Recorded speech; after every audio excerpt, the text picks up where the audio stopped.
For Pam Bondi, the most tense moment of the hearing came when Massie asked her directly at what point the FBI and the DOJ decided that Les Wexner was not a co-conspirator with Epstein. On that question, Bondi appeared to avoid giving a clear answer. Under sustained pressure, she seemed unsure how to respond as Massie continued pressing her with questions focused on child sex trafficking. Massie did not let up and launched a direct, aggressive line of questioning at Bondi. First, let's watch the hearing. After that, I'll give my take on what really happened here. Subscribe to the channel for more intense and heated hearing videos like this. Let's watch. The FBI, and it's in there. And what happens when you go to the portal at the DOJ to look at what's behind this redaction?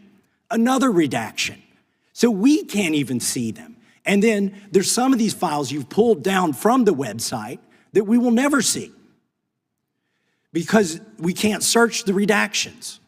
So I have several questions for you. Who's responsible? Are you able to track who in your organization made this massive failure and released the victims' names? Are you able to track who it was that obscured Les Wexner's name as a co-conspirator in an FBI document? Do you have that kind of accountability? I believe Wexner's name was listed more than 4,000 times. Yeah, I already told you that. This is where he's listed as a co-conspirator. Can I finish my answer? Come on, let me finish my answer. We corrected that within 40 minutes. He was already, you're acting like everybody's trying to cover up Wexner's name. Reclaiming my time. I'm going to answer this question. Reclaiming my time. Mr. Chairman. This is how this works. Can I have my time back? Mr. Chairman. The gentlelady can give her answer. The time belongs to the gentleman from Kentucky. All right, I'm reclaiming my time. Can I give my answer? So yes. I'm going to put the language of the bill up on the screen. Chairman, may I give my answer on that? It's a political joke, and I need to give my answer on that. We'll let the Attorney General respond, and then the gentleman can move to his next question. It's my time. Within 40 minutes, you asked me a question. Within 40 minutes, Wexner's name was added back. Within 40 minutes of me catching you red-handed. Red-handed? There was one redaction out of over 4,700, and we invited you in. This guy has Trump derangement syndrome. He needs to get, you're a failed politician. I want you to watch the video. Mr. Chairman, please restore his time and remind the witness of the rules here. There is no credible information. None. If there were, I would bring the case yesterday that he trafficked to other individuals. Is that your position as well? My position is any victim who comes forward, of course, we would love to hear from them. 1-800-CALL-FBI. Did you ask Merrick Garland that the last 4 years? Did you talk about Epstein? I am reclaiming my time. I'm glad you're asking about Merrick Garland. You don't get to reclaim time this is bigger than Watergate. When I don't answer a question the way you want. This goes over 4 administrations. You don't have to go back to Biden. Let's go back to Obama. Let's go back to George Bush.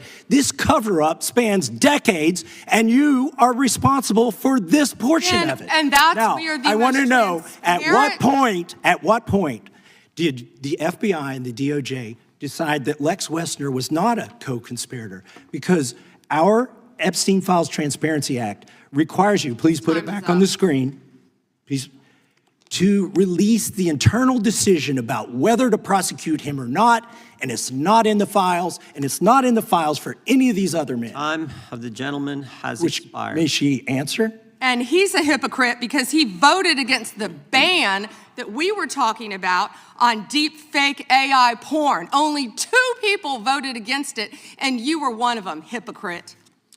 The gentleman's time has expired. She didn't answer the question. Mr. Chairman, Mr. Chairman, could she answer the question? Chairman, I was wondering. The gentlelady's allowed, the Attorney General's allowed to respond the way she wants to respond to any member's questions, Republican, Democrat. All right, I have unanimous consent request. Gentleman's recognized for a UC. All right. This is an example. I'm submitting these 302 forms that are entirely redacted, even when you go to look at them. Without objection. I'm submitting a witness statement that implicates Les Wexner. Without objection. I'm submitting an article from the New York Times that the DOJ released nude photos and identifiable pictures of the victims. I'm submitting a letter from AG Bondi to Kash Patel, imploring him to quit keeping the files, when you found out that they were keeping files from you? Because they're still redacting files that you... Chairman, are we going to recess for votes? Yes, we are. I'm submitting for unanimous consent a document of 17 individuals who've resigned because of the Epstein files. Without objection. Here, one single question echoed throughout the entire hearing and made the whole proceeding uncomfortable. And that question was, when did the FBI and the DOJ decide that Les Wexner was not a co-conspirator? This was not a question about guilt. It was not a demand for arrest. It was not speculation. It was a process question. And process always leaves paperwork. If a decision was made, that decision would have been recorded with a date, with the name of an official, in a written determination. But no such record appeared during the hearing. Pam Bondi responded, but not to that question. She spoke about credibility. She said that if there had been credible information, a case would have been brought. But that was not the question. The question was not why a case was not brought. The question was at what point it was decided not to move forward. And that distinction is the backbone of this entire breakdown. The Transparency Act does not require the DOJ to declare anyone guilty. It requires the DOJ to make its internal decisions public, to show who was prosecuted and who was not, and why. And when an investigative label like co-conspirator appears in FBI documents, a natural question follows as to whether that label was later removed. And if so, when and on what basis? Because investigative labels do not change in the air. They are changed through memos, recommendations, and internal reviews. And that paper trail is not visible in the public domain. This is the point where the hearing becomes heated. Because when records are demanded and records do not appear, answers are not given with words, but with documents. That is why Massie did not let the question go. Because once the hearing moves on, that incomplete record remains incomplete forever.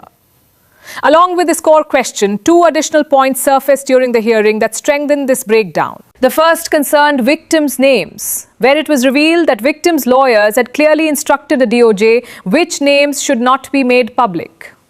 Yet that same email was released in the document production with the survivor's name left exposed while the lawyer's name was redacted. This does not look like a technical mistake. It looks like a failure of judgment. And it directly connects to the question of how the DOJ handles sensitive information, because if survivors' identities are not protected, confidence in the handling of investigative records collapses. The second point involved FD 302 documents, which form the backbone of FBI interviews. And during the hearing, it became clear that these documents are either fully redacted or so heavily blacked out that nothing meaningful can be read. In several cases, opening the portal reveals redactions layered on top of redactions. And some files have been removed entirely from the DOJ website, so they cannot even be searched. Survivors gave statements to the FBI, and those statements should be reflected in these FD 302s. Yet the names and details inside them are not visible in the public record. This is where all 3 points converge. The absence of a documented decision removing Wexner as a co-conspirator, the failure to protect victims' identities, and the extreme over-redaction of FD 302s. These are not separate incidents. They reveal a single pattern, a breakdown of transparency. That is why this hearing was not about tone or politics. It was a fight over access, a fight over the paper trail. Bondi repeatedly said there was no cover-up. But Massie did not accuse her of a cover-up. He made a simpler demand: show the documents. And when the law specifically requires those documents to be public and they're not visible, silence itself becomes a statement. That is why this exchange became so tense, why the question was repeated again and again, and why the answers remained evasive. Because gaps are not filled with words. Gaps are filled with paper. And until that paper trail appears, the question will remain: when was the decision made, who made it, and why? If you want fast, direct, no-nonsense breakdowns of US hearings that focus on records instead of noise, subscribe to the channel. Because here the questions go straight to the system.